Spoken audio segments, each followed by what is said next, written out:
আমার ভালো লাগে না মিষ্টির সাথে ঝাল। ঝালের সাথে মিষ্টি মনে করে যে খায় না, সে আমাদের বন্ধু বা কোনো ফ্রেন্ডের সাথে থাকতে পারে না। দুইটাতেই কোনো প্রবলেম নাই, মুড়ির সাথে জিলাপি ইজ প্রিটি গুড। জিলাপি হলেও খুশি, সিগারেট হলেও খুশি।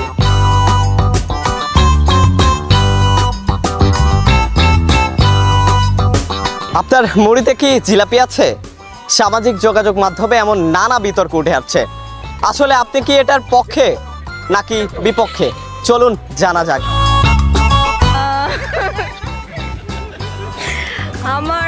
আমার দুইটাতেই কোনো প্রবলেম নাই, দুইটা দুই রকম টেস্ট, আসলে দুইটাকে কম্পেয়ার করার কিছু নাই। যদি জিলাপি যদি মচমচে হয় তাহলে অবশ্যই জিলাপির পক্ষে। আমি পার্সোনালি মনে করি আমি মুড়ির সাথে জিলাপির পক্ষে, কারণ এখানে একটা ইন্টারেস্টিং ব্যাপার আছে যে এটা একটা আনকমন ব্যাপার। সবাই মনে করে মিষ্টির সাথে মুড়ি কেমনে কি চলে, তবে আমার কাছে মনে হয় যেটা ভালো। এই যে যারা যারা হচ্ছে জিলাপির সাথে মুড়ি পছন্দ করে তারা আমার ফ্রেন্ড না, এই যে আমার দুটো ফ্রেন্ড, এই জন্য ওরা সবসময় পছন্দ করে। আমার হচ্ছে আমি নিউট্রাল পয়েন্ট অফ ভিউ থেকে বলতেছি, কারণ আমার মুড়ি জিলাপি ছাড়া একরকম টেস্ট আর জিলাপি সহ একরকম টেস্ট। জিলাপি এবং বুন্দিয়া মুড়ির সাথে যদি মাখানো না হয় ইফতারে কোনো ফিলই পাওয়া যায় না ভাই। কারণ একটা কম্বিনেশন আসে, ওইটা আসলে জিলাপি ছাড়া আসলে ভালো লাগে না, তো ওই জন্য জিলাপির সাথেই ভালো লাগে। মুড়ির সাথে আমরা যখন জিলাপিটা খাই সেটা হচ্ছে কি কয়, মুড়িটা নরম হয়ে যায়, ফলে অন্য রকমের একটা টেস্ট পাওয়া যায়। একদমই বিপক্ষে, কারণ মিষ্টি আর ঝাল কখনো এক হয় না। ঝাল মিষ্টি দুটো একটা ইউনিক একটা টেস্ট লাগে, দুটো একসাথে পাওয়া যায়। আমি একসাথে দুই ফ্লেভার পাইতে ইচ্ছুক।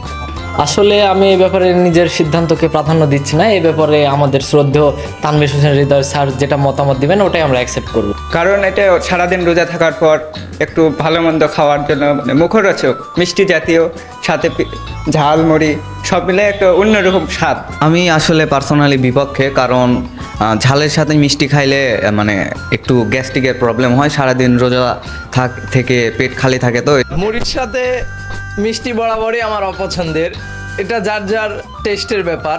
এটাই ভালো লাগে তাই। জিলাপি এমনি ভাল লাগে সবশেষে, আর মুড়ির সাথে কিছুই ভাল লাগে না। মুড়ি আমি খাই না, আমি ছোলা এমনি খাই।